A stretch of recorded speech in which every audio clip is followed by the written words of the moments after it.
lista que ya disponíamos anteriormente de sectores esenciales se ha añadido una nueva categorización que está relacionada con todos aquellos sectores que durante la pandemia vimos que también eran relevantes para el funcionamiento de la sociedad, las que se han denominado esenciales y las importantes.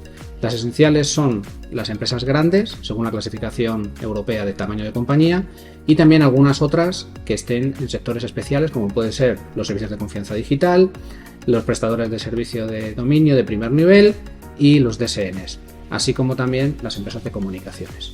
El resto podríamos decir que son empresas importantes.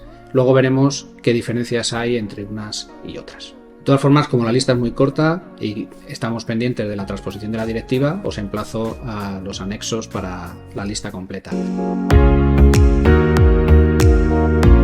Tenemos básicamente tres cambios principales. El primero de ellos hace referencia a la necesidad de controlar la cadena de suministro.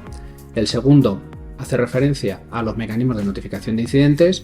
Y el tercero, y que menos nos va a gustar, es los mecanismos de supervisión y la existencia de sanciones. Esto va a conllevar que todas las empresas que sean consideradas como esenciales o importantes tengan que implementar lo que se denomina un procedimiento de gestión de riesgo de proveedor o gestión de terceras partes, de riesgo de terceras partes con un carácter más general. Pues en primer lugar, que vamos a tener que inventariar y clasificar a todos nuestros proveedores en función de la criticidad del servicio que nos están prestando. En segundo lugar, que tendremos que evaluar si las medidas de seguridad que establece ese proveedor están en línea con la criticidad de dicho servicio y a partir de ahí establecer un plan de mejoras, un plan de acción típico para remediar los aspectos de mayor riesgo y a continuación establecer mecanismos de supervisión y de reporting para asegurar que estamos identificando cambios en la situación de riesgo y que esos cambios de riesgo se notifican correctamente como el resto de riesgos que tenemos dentro de la compañía, para finalmente gestionar también las renovaciones y las finalizaciones de los servicios. El primer elemento es el contrato. El contrato debe recoger todas las características de seguridad, aquellos requisitos que pongamos al proveedor en cuanto a notificación de incidentes y, si estamos en un sector regulado o si lo consideramos relevante, el derecho a auditar. El segundo elemento que tiene que incluir son los parámetros para evaluar la criticidad del servicio, basándonos en criterios lo más objetivos posibles para que sean fáciles de entender por toda la organización. El tercer elemento es el nivel de seguridad. Si habláramos en lenguaje LEED, podríamos decir que a unos proveedores le tenemos que pedir la A y a otros la C en función de la criticidad. En resumen, tenemos que pedir medidas más elevadas y más robustas para servicios más críticos. En cuarto lugar, el mecanismo de evaluación. Esto es muy importante. Normalmente estamos viendo que todo el mundo pide cuestionarios a sus proveedores, pero estos mecanismos aportan muy poca garantía. Por tanto, este mecanismo deberíamos utilizarlo solo para proveedores muy poco críticos y para aquellos que sean más críticos tendremos que pensar en auditorías remotas o incluso auditorías in situ.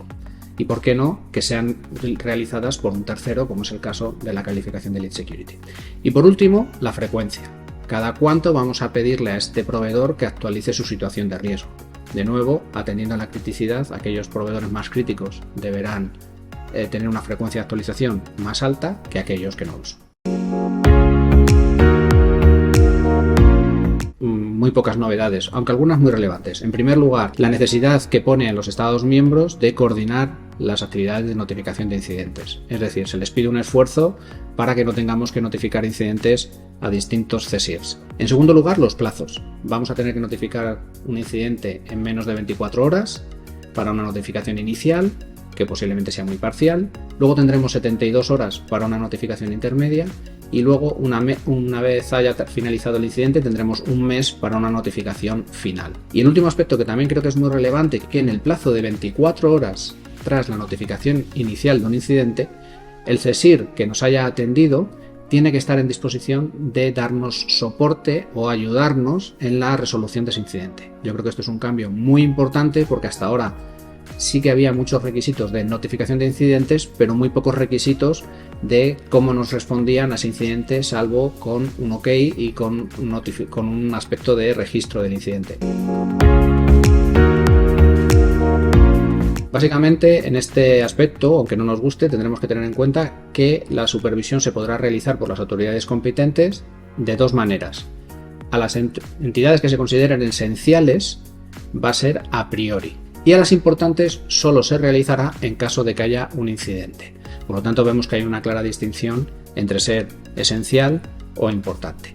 Y por otra parte, la NIS 2 recoge una gran amplitud de medidas para la realización de la supervisión, desde la solicitud de documentación, visitas in situ e incluso también la solicitud de informes de terceros, como por ejemplo podría ser la calificación de lead security. Y en cuanto a los actos de ejecución, pues van desde un simple apercibimiento a una notificación de cese de la actividad que ha supuesto un riesgo o incluso hasta la suspensión temporal de actividad para la organización, es decir, pueden ser muy relevantes. Y finalmente las sanciones, que variarán también en función de que seas esencial o importante. 10 millones si eres esencial, 7 si eres importante, o también podrá ser un porcentaje de la facturación anual del grupo, un 2% si eres esencial y un 1,4% si eres importante.